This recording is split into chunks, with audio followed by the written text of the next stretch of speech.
বিয়ের আসরে পাত্রী বেঁকে বসলেন, বিয়ে করবেন বাড়ির কাজের লোককে, বিয়ে করবেন না তাকে বিয়ে করতে আসা বরকে। কি এই ঘটনা, আমরা এই বিষয়ে কথা বলবো। সবার আগে কথা বলবো নতুন এই বরের সাথে আসলে কেমন লাগছে ওনার। ভাই এত না কষ্টের একটা বিষয়। হ্যাঁ, এখন কি হবে, কি করবেন? আমি তো হ্যাং হয়ে গেছি ভাই। কি হয়েছে? হ্যাং হয়ে গেছি। হ্যাঁ, কারণ এরকম ঘটনা আমার জীবনে কোনোদিন ঘটে না। আমি এত কষ্ট করি, আমি বরযাত্রী নিয়ে আমি টিয়া পয়সা খরচ করিয়ে আমি দুমদাম করে বিয়ে করতে চাইতেছি, এখন আমারে পছন্দ না করিয়ে বাড়ির কামলারে পছন্দ করতেছি। এটা তো আমার ইজ্জতের ব্যাপার, আমার সম্মান।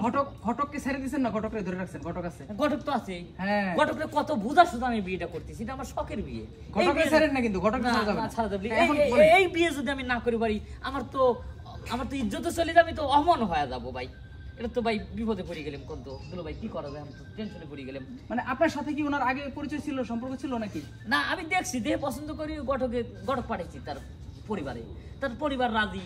আজকে আমার বিয়ে, আমি সেই হিসাব করে আমি সবাই দাওয়াত দিছি, অনুষ্ঠান করে আমি বিয়ের সাথে ধুমধাম করে চলে যাবো।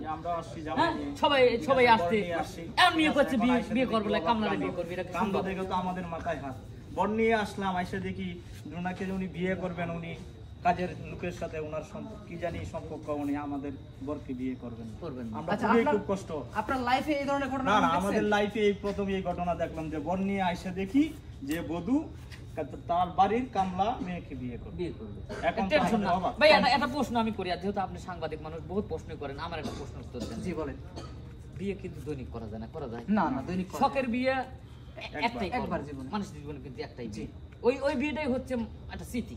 জি, এই বিয়ে যদি আমি করবেন না পারি, তাহলে আমার খুব ভালো গেল না ভাই, লাগলো।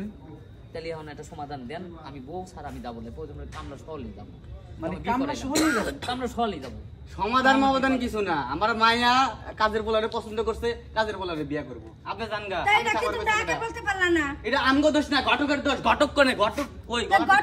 তোমার কাছে বলে নাই, বলে বিয়ে আর ওখানে নিয়ে বলেন চাচা, তাহলে কি কামটা আপনার তো কথা হইছে না, আমার দুলু ভাই কথা হইছে না, আপনি বাস্তি তো দিলেন বিয়ের কথা। এখন আমি কি করলাম? আমি তো দিলাম। দর্শক, আসলে আপনারা বুঝতে পারছেন যে এখানে অনেক বড় একটা জটলা পেকে গেছে। আমরা এই বিষয় নিয়ে খুব আংশিক একটু কথা শোনার চেষ্টা করব এই নববধূর সাথে, যদি উনি বিষয়টা ক্লিয়ার করে বলে আমাদেরকে। কেন দেশে এত ছেলে থাকতে, এরকম একটা হ্যান্ডসাম বর থাকতে, আপনি কেন একটা এই বুড়া কামলাকে বিয়ে করবেন? মানে একটু দেখেন আপনারা, ইনাকে বিয়ে করবে এই মেয়ে, কেন? আমার ভালো লাগছে তাই আমি ওকে বিয়ে করব। এতটুকুই মানে ভালো লাগছে আর বিয়ে করবেন? হ্যাঁ, ভালো লাগছে। এছাড়াও আমাদের অন্যরকম সম্পর্ক। তাকে কি বলতে পারলা না? কি সম্পর্ক সেটা কি আপনাকে খুলে বলতে হবে? এই যে ভাই, আপনি কিন্তু সব কথা মানে বলতে পারেন না। এটা কিন্তু প্রেম করতাম। আপনার বয়স কত? আমার বয়স 60 বছর। এরকম একটা মেয়ের সাথে আপনি প্রেম করতেন, এটা বললেন? হ্যাঁ। আপনি এই বাড়িতে কাজ করেন? কাজ করি কি হইছে? মানে কাজ করতে করতে আমার ভালো লাগছে, আমি আর বিয়ে করব। দর্শক, প্রেম বয়স মানে না, প্রেম কোনোদিন বয়স মানে না। এখন কি হবে এই নতুন বিয়ে করতে আসা বরযাত্রীদের আমি জানি না, তবে এই ধরনের ঘটনা কিন্তু বিরল। আমরা শুনেছি যে মেয়ে আরেকটা ছেলের সাথে ভেগে যায়, কিন্তু বিয়ের আসরে বেঁকে বসে বাড়ির কাজের ছেলেকে বা কাজের লোককে বিয়ে করবে, তাও একটা এই ধরনের বয়স্ক লোককে। এটা আমি কখনো দেখি নাই। আপনারা দেখছেন কিনা কমেন্ট করে জানাবেন।